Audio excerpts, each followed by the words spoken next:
Chapter 4. Mary Lopez. The next day, Maria Isabel found out that the girl in the plaid dress was one of Maria's in the class, Maria Fernandez.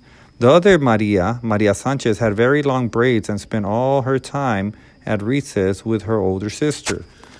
Maria Isabel, on the other hand, began spending recess with Maria Fernandez and Marta Perez. She even jumped rope when they asked her to, even though her knees still hurt a little. Over the next few days, she also got used to the rhythm of the school day.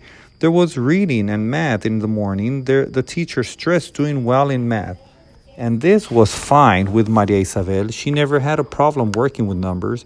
But best of all, Marta Perez came up to her during lunch one day and said, "Come with me. I'll show you where the library is." They had tons of magazines.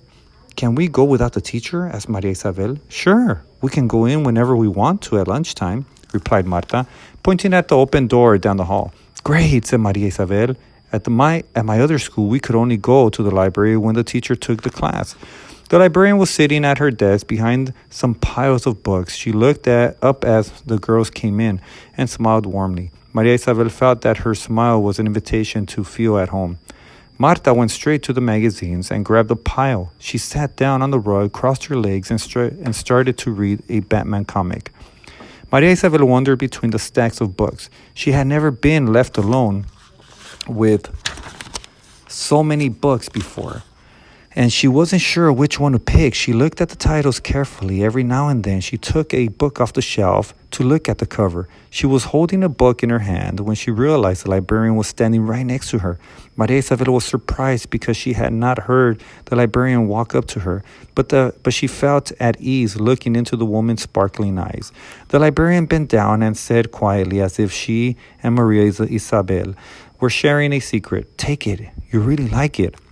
As she walked out of the library, Maria Isabel thought, "This new school really isn't too bad. It isn't so hard having classes only in English, and Marta Perez is really nice. It's too bad Virginia and Clara aren't here, though." But Maria Isabel's teacher lost her patience again that afternoon. The teacher asked if anyone knew who the Pilgrims were. Eric said they were sailors who had made a very long trip. Then the teacher turned to Maria Isabel and said, "Would Mary Lopez tell us what she knows about the Pilgrims?" Maria Isabel didn't answer. Again, she didn't realize the teacher was calling on her. If she had known, she would have said that the Pilgrims had come to America looking for a better way of life, and that many others came here after them. Perhaps she would even have dared to say that everyone was a pilgrim in some way. That was what Miss Parellade had said. But Maria Isabel didn't say anything, and her teacher was getting angry. She glared at Maria Isabel and said, "When I ask you something, you have to answer, Mary." She turned away and nodded to Solomon, who had raised his hand. "The Pilgrims came to America to have freedom to practice their religion," Solomon answered. Maria Isabel hung her head low for the rest of the afternoon. She worried that all of the other kids would think that she was dumb for not having answered the teacher's question. The next day, she had trouble eating her breakfast again, and Antonio was annoyed with her. "I don't want to have to run to the bus today, Belita," he complained. Make her hurry, Mama. Doesn't she care if she's late for school?" Her mother didn't pay attention to Antonio, but she did help Maria Isabel put on her jacket and gave her backpack and lunch bag. While they were having a snack that afternoon, Maria Isabel's mother finally asked, "How was school today, Maribel?" Maria Isabel said, "Fine." She didn't know what else to say. She felt she could tell her mother that her math class was going well, but that she had forgotten to answer when her teacher called her Mary again that afternoon. And her teacher always seemed to be upset with her. Antonio, on the other hand, couldn't stop talking about his new friends and about the great band his school had, or about the baseball team. But even though Antonio talked on and on, their mother didn't really seem to listen. She seemed to have a lot on her mind lately. The family had moved because Mr. Salazar had a new job cleaning and maintaining a small group of apartment buildings, and as a part of the job, his family could live in one of the apartments. Maria Isabel's parents had been happy about the move because now they wouldn't have to pay rent anymore. Antonio was happy because the apartment had 3 bedrooms and he would finally have a room of his own, and Antonio always liked the new things. But Mrs. Salazar was having trouble getting used to the new neighborhood. She couldn't find the ingredients she used in her cooking. She would try to substitute new things, but she wasn't happy with the results. And even though they didn't have to pay rent for the apartment, Mr. Salazar's pay didn't seem to go far enough to make ends meet. At dinner that night, Mrs. Salazar announced, "I'm going to look for a job tomorrow. I'll try to be home when you children get home from school. But here is a key to the door in case I'm not." Maria Isabel's mother handed her a key attached to a long pink ribbon. "Come straight home from school and wait for me here. Don't leave the house and don't open the door to anyone." Maria Isabel felt a little strange the next day, walking around with a pink ribbon around her neck.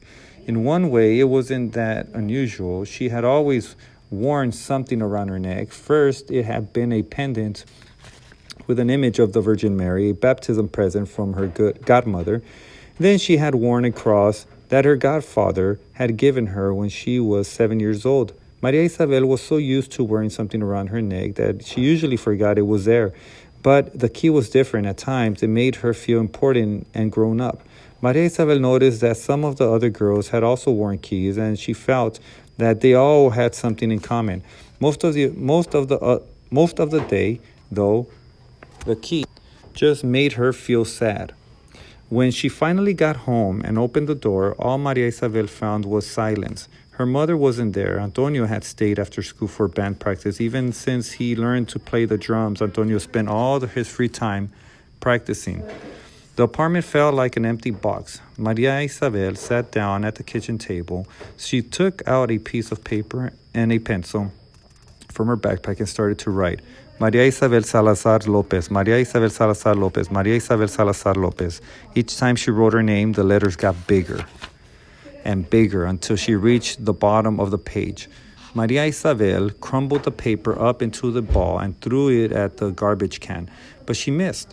She thought about how Antonio would tease her about her aim if he were here, and for a moment she was glad to be alone. She got up and put the crumbled page on the trash. Then she went to see what there was to eat in the kitchen cabinet.